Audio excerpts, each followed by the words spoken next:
Welcome to the VGC podcast. My name is Christopher Knowles, and today we are pulling more questions that you guys commonly ask us in our comment section on TikTok and on Instagram. If you're on YouTube, you can see that my dog Snickers is behind me, so we have a special guest today. But we're going to jump straight in like we always do and get you guys on your way to implementing more things that'll help you grow your skills. So the first question of the day is tips for timing a spike. I think, in my personal opinion, timing is the most important thing when it comes to hitting. Because if you have the highest vertical in the world or the lowest vertical in the world, it doesn't matter if your timing is way off to even hit the ball, right? If you're way too early or if you're way too late, that is more important than your ability to even contact the ball, because timing the ball is what comes first. So anything that comes after that doesn't matter until you master that first thing. So my biggest thing when it comes to timing is the better the timing, the better the swing, right? And so how we can improve our timing is, number one, be going into our second step when the setter has the ball in their hands, right? So as the ball is being passed, we're on that first slow step, and then when the ball is getting into the setter's hand, we're going into that second step, our timing and our direction step, so that when that ball is released, we can adjust our second step if needed, and then we're moving into our aggressive step close as the ball is coming near us, so that we can be aggressive and be confident that we know where the ball is going because we slowed down our approach. We waited maybe a half second longer to get into that, to be getting into our second step. And so we're more confident and capable of hitting a better swing because we timed it better when we're going into our step close as the ball is being released, rather than being on our step close as it's in their hands, or being way too late and being on our first step as the ball is being released. So make sure that you're timing it well, and you can remember that by making sure that you're going into your second step as the ball is getting into the setter's hands. And then also remembering that as a hitter, you need to adjust your speed based off the ball that is in the setter's hands, right? And what comes out of the setter's hands and what pass is going into the setter's hands. A lot of young players make the same exact approach every single time physically without them even noticing, and that's why their hitting's not consistent, because no one volleyball play is going to be exact same from any other volleyball play. So that means that your approach shouldn't be the same every single time, right? So making sure that your speed is being adjusted and dynamic to what's happening in the game. And if the pass is really low and quick, then that means the set's going to come off really fast. So you should adjust your approach to what is happening in front of you. And then if it's a super high pass, then slowing down and adjusting your approach that way. So the two biggest things is making sure you're getting into that second step when the setter has it in their hands and you're in system. Out of system, you want to wait a lot longer. And then the second thing is making sure that you're not making the exact same approach every single time, and you're adjusting the speed based off this ball that you see coming off the passer's platform and coming out of the setter's hands. And that really summarizes the fact that the better your timing will be, the better the spike you will hit. So now that's the biggest thing when it comes into hitting and timing. And so the second question is, hello coach, could you please make a video about serve receive and how to have a greater floor defense? So this is something that I've actually been working on like pretty much my entire career, but especially recently. And the big summary of what I've kind of compiled all the stuff that I've learned to in like a quick sentence is, the earlier you are prepared, the more passes you will get, right? It really boils down to our preparation before the ball is coming to us, and that really leads to the specific outcome of if we get the pass or if we don't get the pass, right? Or the dig or whatever it might be. And so how we can really break this down of the best ways to prepare ourselves is making sure, number one, we have our arms out early. Number two, that we're passing with our hips and we're not passing with our arms. I'll get into that. And then the third thing is we're also light on our feet and we are ready to move, right? So the first thing of having our arms out is, a lot of times we'll see that players have their arms on their knees during serve receive, or their hands on their legs, or their arms aren't actually out, they're just kind of laying by their side. So then that little half second it takes to get our arms up when they're not already up can really determine the outcome of if the ball is passed or not, right? That little half second to get your arms up compared to when they're already up can cause a really different result. So make sure that your arms are up, not up by your face ready to hand set, but not already committed to a platform pass, but kind of nice 90 degrees bent at your torso, ready to go up or down to take it with our hands or take it with our platform. Just making sure you have your arms up first.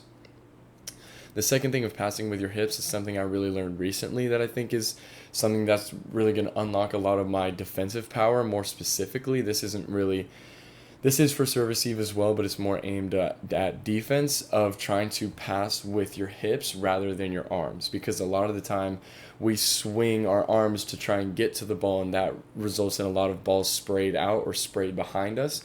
And so how we really want to think about it is passing with our hips. So getting our hips there first, because when we do that, the rest of our body follows with it, right? So if you shoot your hips to the left, your arms are naturally going to follow with, and your torso is with it, so you have the power to hold that ball and really have the strength behind your platform when you're passing with your hips.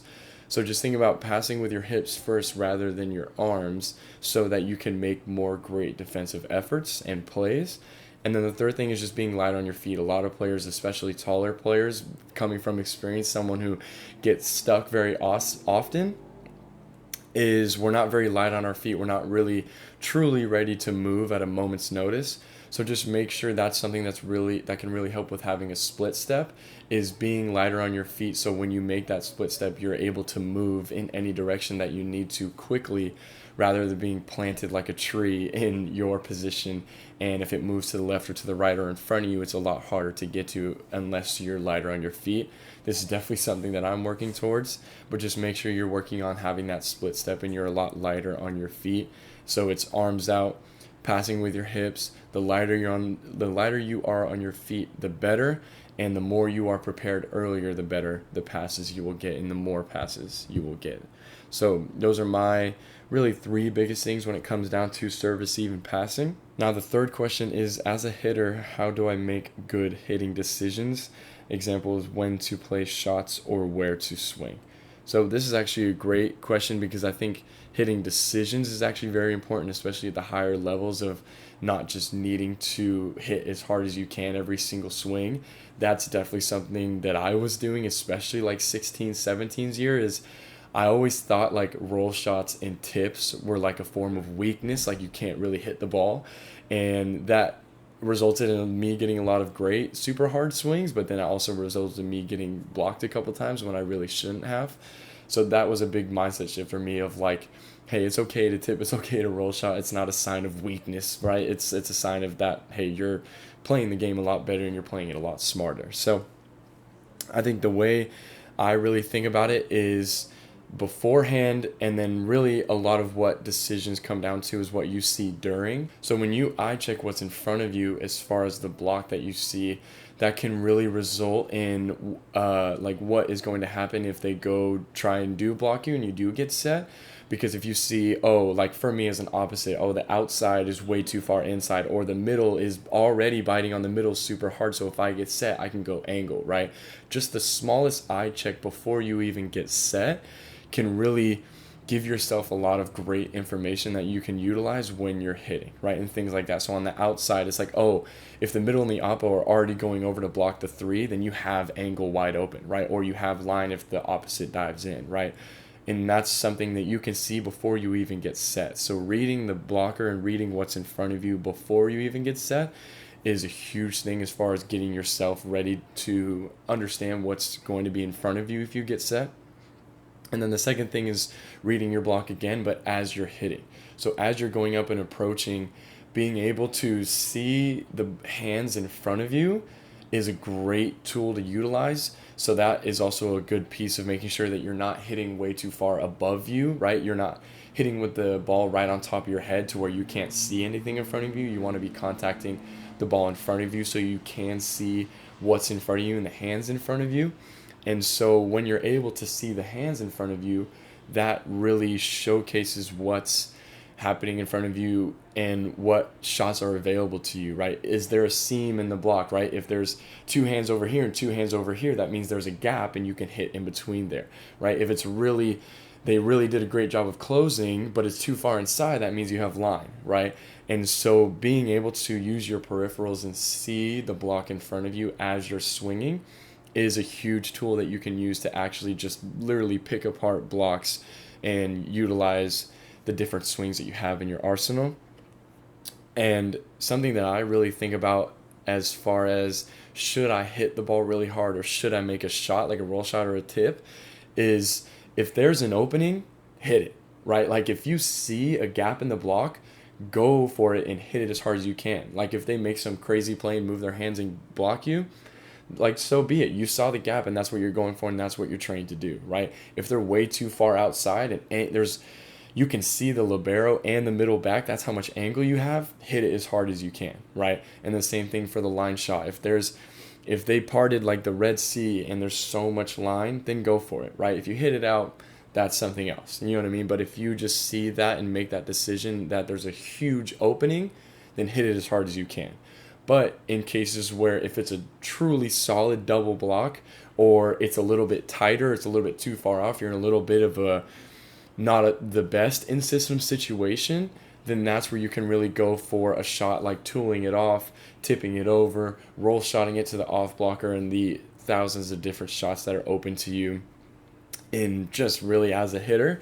So I would say if there's an opening, if you see something, right, like there's a gap, there's any, like the way I think about it is like sunlight, right? If the block is closed and it's really dark, but you find the light, you find the opening, then hit it, right? And then if you think you can really challenge the block and tool off really hard, then also hit it, right? But if it's not there, then make a shot, right? If it's not there, then hit a shot. If you see the light, then hit anything in sight, right? That's a little thing for you to remember. But if you see any light, hit anything that you can see. And if it's not really there, if they put a really good block, keep the game alive, cause some chaos, but really do anything that can be a positive for your team rather than making kind of a dumb error. If you're just like, oh, I don't see anything, I'm hit it as hard as I can. That's not what we want. So decision making is a huge thing as a hitter. So the more you can incorporate those three things of reading what's in front of you prior to getting set, seeing the hands in front of you, using your peripherals to pick that shot, and then seeing if there's an opening, then hit it. If there's not, then cause chaos, make a shot, do something that's a positive for your team.